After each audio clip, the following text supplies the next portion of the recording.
SR এর বিরুদ্ধে প্রতিবাদ পথসভা লালবাগ পাঁচরাহা বাজারে অনুষ্ঠিত হলো প্রতিবাদ সভা।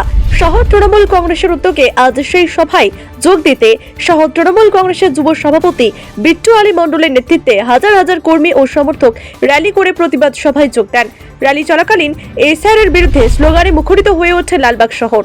তৃণমূল নেতৃত্বের অভিযোগ, এসআর এর নামে সাধারণ মানুষকে ভয় দেখিয়ে বিভ্রান্ত করার চেষ্টা করা হচ্ছে, যার বিরুদ্ধে রাস্তায় নেমে প্রতিবাদ জানাতেই এই সভার আয়োজন। পাঁচরাহা বাজার চত্বরে অনুষ্ঠিত হলো কার্যত জনসমুদ্রে পরিণত হয়। কি বলছেন বিট্টু আলী মণ্ডল, শোনাবো আপনাদের। আজকের এই পথসভা হচ্ছে, আপনারা দেখছেন গোটা রাজ্য জুড়ে, পাশাপাশি আমাদের এই মুর্শিদাবাদ বিধানসভা 64 মুর্শিদাবাদ বিধানসভায় যে এসআইআর চলছে, এই এসআইআর এর বিরুদ্ধে প্রতিবাদ সভা লালবাগ এসডি অফিসে। বিজেপির যে নোংরাম জঘন্য রাজনীতি, মানুষকে লাইনে দাঁড় করানোর যে ষড়যন্ত্র, বৈধ ভোটারদের ফর্ম সেভেনটা অ্যাকচুয়ালি কি? ফর্ম সেভেন তো হচ্ছে ডিলিটেশন, ভোটার তালিকা থেকে নাম ডিলিটেশন করার জন্য ফর্ম 7। সেই ফর্মটা কারা করবে? বিএলওরা করবে। কিন্তু আমরা কি দেখলাম যে বিজেপি কার্যকর্তা যারা এই 64 মুর্শিদাবাদ বিধানসভার ভোটে আজকে বিধায়ক হয়েছে, আজকে তারা চিহ্নিতকরণ করছে যে কোন ভোটারের ভোটটা আমরা পাবো, কোন ভোটারের আমরা ভোটটা পাবো না। সেই ভোটারগুলোকে আমাদের এই ফর্ম 7 ফিল আপ করে তাদেরকে ভোটার তালিকার বাইরে ভোটার ভোটার করতে হবে। তাদের মূল উদ্দেশ্য হচ্ছে যে যেন করেই হোক এই 64 মুর্শিদাবাদ বিধানসভা দ্বিতীয়বারের জন্য গৌরীশঙ্কর ঘোষকে বিধায়ক হতে হবে।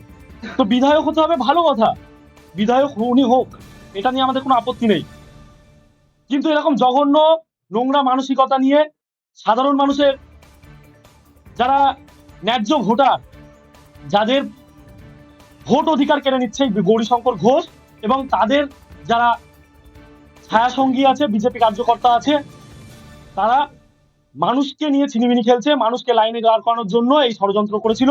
সাধারণ মানুষ যারা এসডি অফিসে হিয়ারিং এ সেদিনে গিয়েছিলেন, তারা দেখে তারা কিন্তু বিজেপি কার্যকর্তাদের ওপর চড়াও হয় এবং তারা সমস্ত নথিপত্র ফেলে পালিয়ে যায়।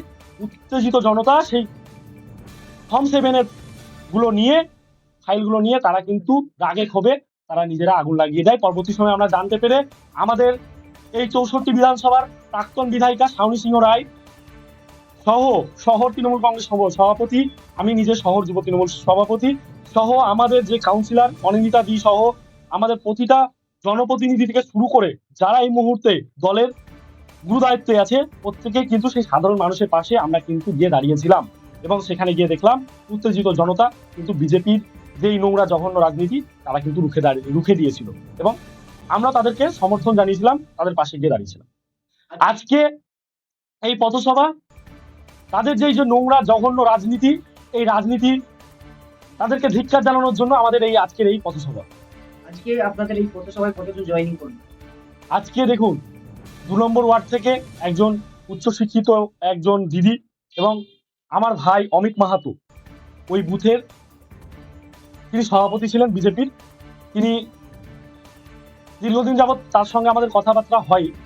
তো উনি এইসব নোংরামোগুলো দেখে উনি আর বরদাস্ত করতে পারলেন না। উনি মনে প্রাণে বিজেপিটা করতেন, কিন্তু এই বিজেপির এই জঘন্য রাজনীতিতে উনি ক্ষিপ্ততা প্রকাশ করে উনি কিন্তু আজকে আমাদের সর্বভারতীয় তৃণমূল কংগ্রেস দলে যোগদান করলেন। আজকে রাজ্যের রাজ্য নেতৃত্ব রিজুদা এসেছিলেন এবং আমাদের প্রাক্তন বিধায়িকা 64 মুর্শিদাবাদ বিধানসভার চেয়ারম্যান এবং বর্তমান জেলা পরিষদের কমান্ডার শাওনী সিংহ রায়ের হাত ধরে। কি বলবেন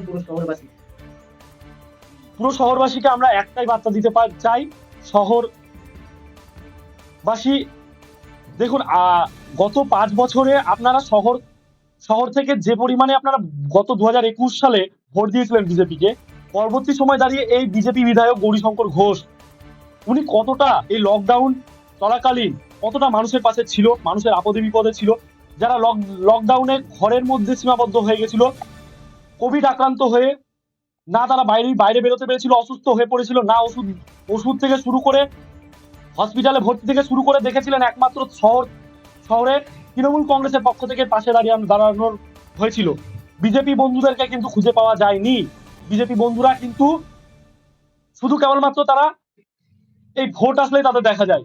এই গৌরীশঙ্কর ঘোষ বিধায়ক গৌরীশঙ্কর ঘোষকে কিন্তু ভোট আসলেই দেখা যায়। আর তাদের একটাই কথা, তাদের একটাই সুড়সুড়ি, সেটা হচ্ছে ধর্মীয় সুড়সুড়ি। তাছাড়া যদি গৌরীশঙ্কর ঘোষের সৎসাহস থাকে, উনি বলুক গত 5 বছরে উনি এই বিধায়ক তহবিল থেকে মোট 64 মুর্শিদাবাদ বিধানসভায় এই 1 থেকে 16টা ওয়ার্ডে উনি কি কাজ করেছেন।